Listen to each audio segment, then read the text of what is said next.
Hi, my name is Michael Romig. We are going to be talking about Chapter 2, Digestion. The first thing that I'd like to discuss is the human body is comprised of about 55% water, about 20% protein, about 15% fat, about 9% minerals, and approximately 1% is comprised of carbohydrates and vitamins. Our bodies, what's interesting is our bodies primarily use carbohydrates as fuel, yet only 1% of our genetic makeup is actually comprised of carbohydrates. And what's interesting is a majority of diseases and illnesses in this country are a result of a deficiency in vitamins and minerals, yet less than 10% of our body is actually comprised of vitamins and minerals. So digestion starts with the chewing process in the mouth, and it's everything that's involved as we're mixing and propelling food, and as it's passing through the GI tract all the way to the point of excretion.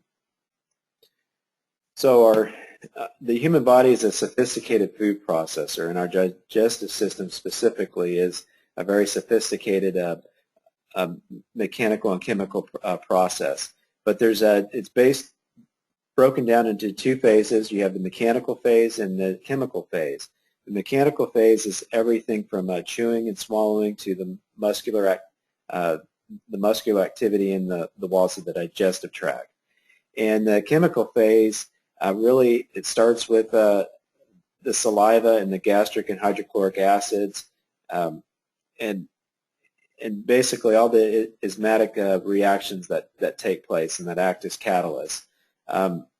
They increase the rate of the reaction and aid in the breakdown of large nutrients into smaller nutrients. For example, protein is broken down into amino acids, fat is broken down into glycerol and fatty acids, and carbohydrates are broken down into sugars. A lot of people want to blame the reason that they're overweight or obese on their metabolism. Well, metabolism is just a fancy word for activity. It's all the physical and chemical processes that take place within the cells of your body. Your metabolic rate is the rate at which your body burns fuel, but your metabolism is basically set. Now, you can increase your metabolic rate, but what's happened in our society is a lot of times people mistake metabolism with metabolic rate. You can look at a fitness magazine and it'll say 10 different ways to rev up or increase your metabolism.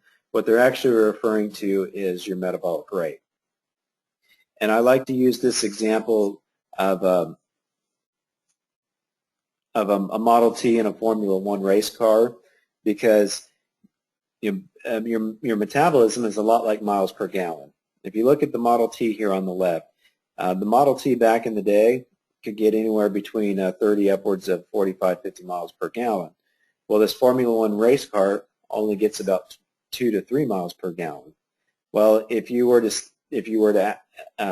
ask yourself which one has a higher metabolism, you think because the Formula One race car goes faster, it can go upwards of 220 miles per hour, but you would think because it can go faster, it's got a faster metabolism.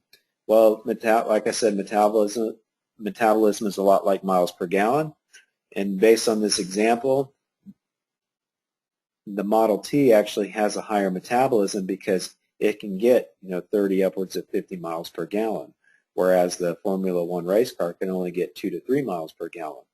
Now, your metabolism does change as you get older, but it's not going to be much different in the city versus, or it may change a little bit, in the city versus on the highway, but your metabolism is basically set.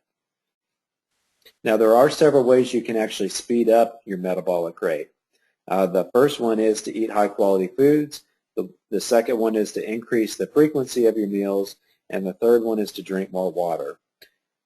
I like to use these analogies because your metabolism is a lot like a wheel. The more often you eat, the faster that wheel spins. If you don't eat breakfast, that wheel doesn't start to spin in the morning.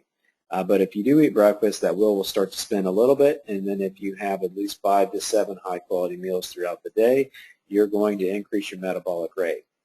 And a lot of people don't understand the importance of making sure that you're hydrated.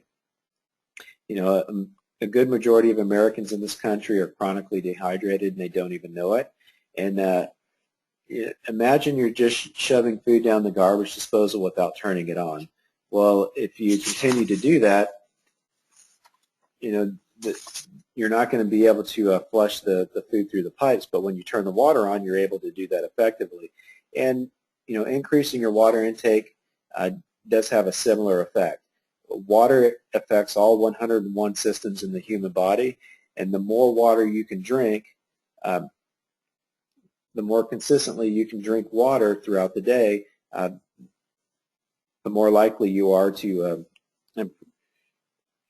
increase your metabolic rate. That's what I wanted to talk about this evening. So I'd like to go ahead and turn it over to any questions or comments you may have at this moment.